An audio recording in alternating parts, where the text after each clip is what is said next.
Hi, I'm Katie Uhlmann reporting for Katie Chats at hotDOCS in downtown Toronto.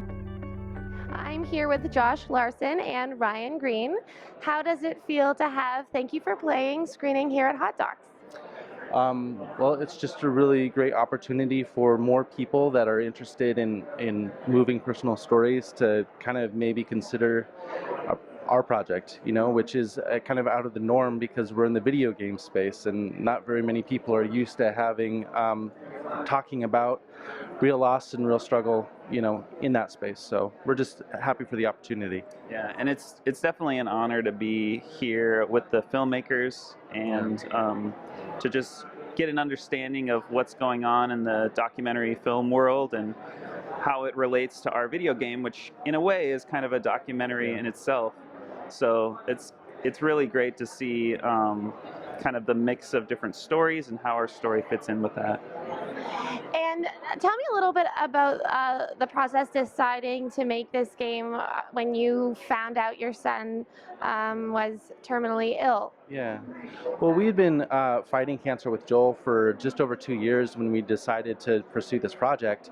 And it was really just an expression of what we were going through as a family and really just wanting to share those feelings. My wife and I were communicators, and that's what we do. And so the way we express our emotions is through communication and through creativity. And so this was just one of those other palettes that we had to share our experience. And it was really important to us that we share that experience through the middle of our process. I mean, Joel was still very much alive, and we were really hoping that we could document a miracle, And so taking that risk was something that we had to be willing to do to start this while Joel was still alive. So. Yeah, and Ryan and Amy are really a creative couple.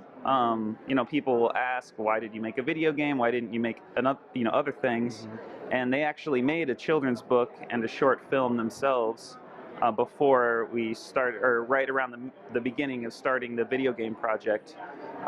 So I think they just create out of their need to express themselves and share. And once I learned about their story and about Joel, it just seemed like the right thing to do and something that I needed to help make happen, and now we have a team of 8, including Amy, and so there's all these other people that have joined and who just feel like they need to share Joel's story and the Green family's story. And Joel was such a beautiful child and so lovable, amazing laugh and so joyful. What was the experience like recreating his character in the game? I know, you have his laugh, but you don't have his cry, and making these sort of decisions to capturing who he was. I think there's just been this process of discovering what was really important about telling our story, and what was really important was just being with Joel. And he spent more time on my lap than all of my kids combined, and so just that time with him was really precious, and it was very simple, it's just a matter of being with him, and whether it was rocking him or stroking his little arm or just making him laugh, those were those sweet moments, or just communicating him via sign language, and so we can do that in the video game. We can allow the player to really have a direct connection with him through kind of interpreting his needs and fulfilling his desires, and I just find that really special. I think in life we're so concerned about the story that we forget those moments in between, and for us the video game is really about those moments in between. Yeah, I think another really interesting thing during our development process working on the video game, we've tried all these different ideas for how you interact with Joel, or what parts of the family story to put into the video game. And we were working on a talk for the Tribeca Film Festival, which was just a couple weeks ago, and one of the guys on our team, John Uhlmann, our sound and music composer, he created this kind of like simple application where you just blow into a microphone and it makes Joel laugh. Yeah. And that in and of itself, even though it's really simple, is really compelling, because depending on how loud you blow, he laughs, with a different intensity. And that like simple interaction is just encompasses all of what's special about being with Joel, and so it's a brand new thing that now we were able to prototype that. We want to put it in the game somehow and like figure out a way to make Joel laugh, you know, just by blowing a whistle. And that was really just kind of unearthing one of our home videos and saying, this is really special. What would it be like to let other people make him laugh in that way, you know?